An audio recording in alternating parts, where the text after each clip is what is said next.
Bharatiya Janata party और उसके सहयोगी दलों ने एनडीए की बैठक में ये ऐलान कर दिया है कि नरेंद्र मोदी ही तीसरी बार देश के प्रधानमंत्री होंगे।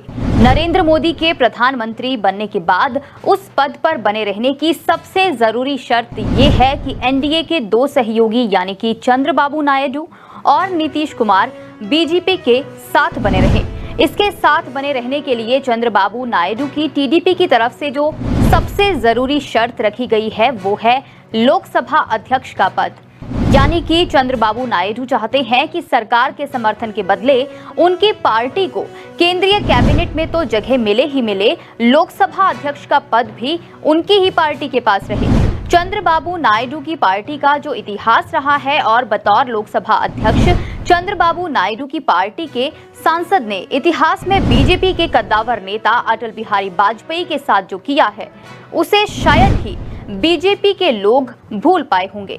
तो आखिर इतिहास में टीडीपी ने ऐसा क्या किया है कि बीजेपी नायडू की पार्टी को लोकसभा अध्यक्ष का पद देने से हिचकिचा रही है, और आखिर क्या है वो कहानी जिसे अगर तेलुगु देशम पार्टी दोहरा दे तो फिर नरेंद्र मोदी के लिए प्रधानमंत्री के पद पर बने रहना बहुत बड़ी चुनौती हो जाएगी। लोकसभा अध्यक्ष की सबसे बड़ी ताकत तब होती है लोकसभा में विपक्ष के नेता को मान्यता देने का काम भी स्पीकर का ही होता है।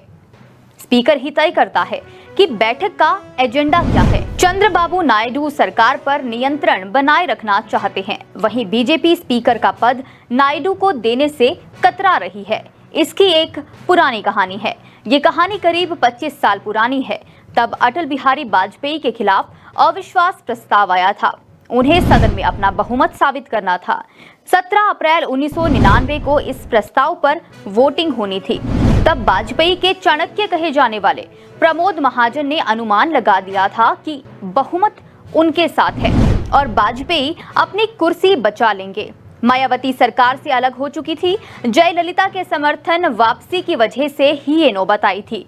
मामला लोकसभा अध्यक्ष तक पहुंच गया। तब लोकसभा के अध्यक्ष हुआ करते थे इन्हीं चंद्रबाबू नायडू की तेलुगु देशम पार्टी के सांसद जीएम बालयोगी। जीएम बालयोगी ने अपनी शक्तियों का इस्तेमाल करके तब के लोकसभा के सेक्रेटरी जनरल एस गोपालन की तरफ से एक पर्ची बढ़ाई। गोपालन ने उस पर कुछ लिखा और उसे टाइप कराने के लिए भेज दिया। उस कागज में जीएम बालयोगी ने रूलिंग दी कि गिरधर गमांग अपने विवेक के आधार पर वोटिंग करें। गमांग ने अपनी पार्टी की बात सुनी और वाजपेयी सरकार के खिलाफ वोट किया।